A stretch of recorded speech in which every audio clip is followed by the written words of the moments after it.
Salut les amoureux du ballon rond, on commence cette revue de presse en Italie qui est en colère ce matin et clairement il y a de quoi. Hier soir pour l'entrée en liste de la France contre la Nazionale à l'occasion de l'Euro U21, les Bleus l'ont emporté 2-1 mais ils ont bien été aidés par une énorme erreur d'arbitrage. À la 92e minute, Castello Luqueba a repoussé le ballon alors qu'il était largement positionné à l'intérieur de son but. Difficile de trancher selon les images, mais comme il n'y a ni VAR ni goal line, le sentiment d'être lésé est grand pour l'Italie. La Gazzetta dello Sport parle de scandale sur sa une, les ravages de l'Euro U21, la technologie n'est pas là, l'Italie a été volée, écrit le journal au papier rose. Pour Tutto Sport, les Azzurrini ont été volés, l'arbitrage est scandaleux. Pour il Corriere dello Sport, c'est un scandale en Europe, le quotidien ne comprend pas la folie de cet Euro U21. En France, l'équipe n'emmène pas large et titre sobrement, sans VAR, à eux la victoire. Désormais pour les Français, il faudra battre la Norvège pour se qualifier pour les quarts de finale de la compétition. On reste en France et sur la une de l'équipe, le quotidien sportif annonce que le Racing Club de Strasbourg est sur le point d'être vendu. Et pas à n'importe qui puisque ce serait au même fonds d'investissement que Chelsea, d'où ce titre, les Blues de Strasbourg. Le club alsacien va être racheté par un fonds d'investissement américain, déjà propriétaire de Chelsea. L'accord prévoit que Marc Keller reste à la présidence du Racing.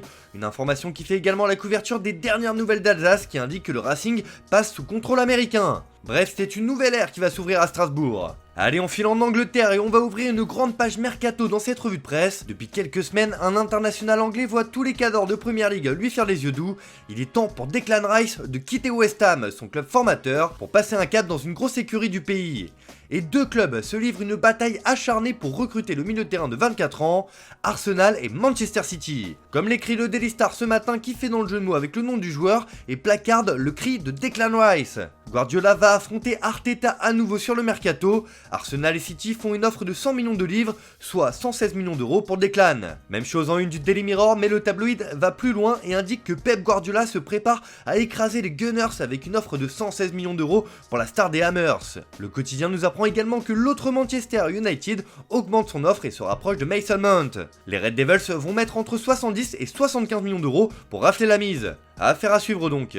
On prend la direction du Portugal les amis et on prend des nouvelles de l'avenir de Bernardo Silva. On le sait, le joueur de Manchester City est très courtisé durant cette fenêtre estivale. Le PSG est sur les rangs pour le recruter, tout comme l'Arabie Saoudite et même Manchester City qui souhaite prolonger son joueur. D'ailleurs depuis quelques jours, l'international portugais a fait savoir qu'il n'était pas vraiment emballé pour rejoindre l'Arabie Saoudite, sauf que le pays du Golfe fait le forcing. Comme l'annonce Record sur sa une, Bernardo a une offre folle. Al Hilal lui propose un salaire de 87 millions d'euros par an pour le convaincre de jouer en Saudi Pro League la saison prochaine. Sous contrat jusqu'en 2025 avec City, Bernardo Silva réfléchit après avoir remporté le triplé cette saison, mais clairement l'offre saoudienne alimente une réflexion chez lui.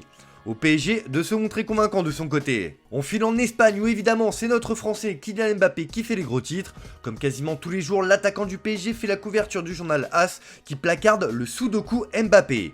Et oui, c'est un véritable casse-tête pour le Real Madrid, car Madrid considère que le mercato est terminé mais le joueur est désireux de partir. Le PSG veut le vendre cet été, le numéro 9 est toujours libre chez les merengues. En 2024, il arrivera gratuitement, à moins que, car selon l'émission El Chiringuito, plutôt proche du président Pérez, et d'ailleurs très clair à ce sujet, Mbappé est le seul joueur que Pérez apprécie et il est le seul pour lequel il va négocier, a expliqué le célèbre présentateur. Le Real Madrid ne veut pas laisser Mbappé lui filer entre les doigts. Au FC Barcelone aussi, le mercato fait du bruit puisque Mundo Deportivo annonce que Brozovic se décide pour son avenir. Après la signature de Gundogan, le Barça se battra pour obtenir le milieu de terrain croate de l'Inter Milan.